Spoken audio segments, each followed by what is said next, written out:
It's a fact that all living forms come from previous living forms.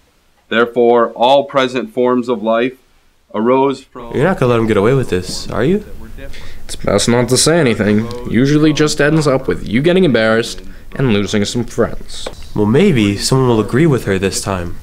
Oh sure, they're gonna believe her instead of her teacher? Velma, you know what to do. The Bible says you cannot be ashamed. You need to do something. Someone else is bound to say something. Besides, you don't want to be pinned as one of those religious crazies. Well, maybe she wants to hear what the Bible has to say about this. Well, maybe she still wants friends. Maybe she's not ashamed of God. Maybe she has her own opinion instead of your angelic... Maybe you need to get out of here! Velma, do you have something you'd like to share with the class? Every parent at some point faces the question, did I raise my kid with the ability to stand up for what is right? Will they be able to take a stand for the right thing even when the kids around them aren't? A few years ago, I had that humiliating, unpleasant experience of getting called into an office and being informed that my child's behavior was less than acceptable. I think it was God's way of pulling back the curtain and showing me a reality that I didn't even realize existed.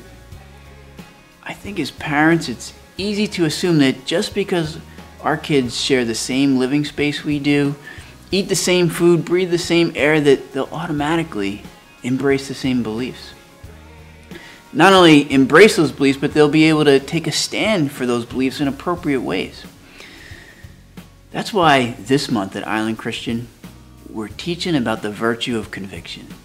And parents, we want to invite you to join with us in teaching this same virtue to your kids all month long at home. To kick it all off, we want you to bring your kids Wednesday night, March 7th to Kidstuf at 7 a.m. That way, we'll have a great time together. We'll introduce the virtue of conviction and equip you to be able to teach it to your kids all month long. So join us. We want to see you there.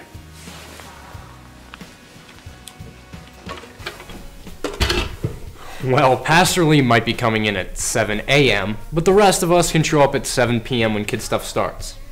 I'm thinking maybe he might show up a little early to try and get his lines right. Ooh, a coloring book.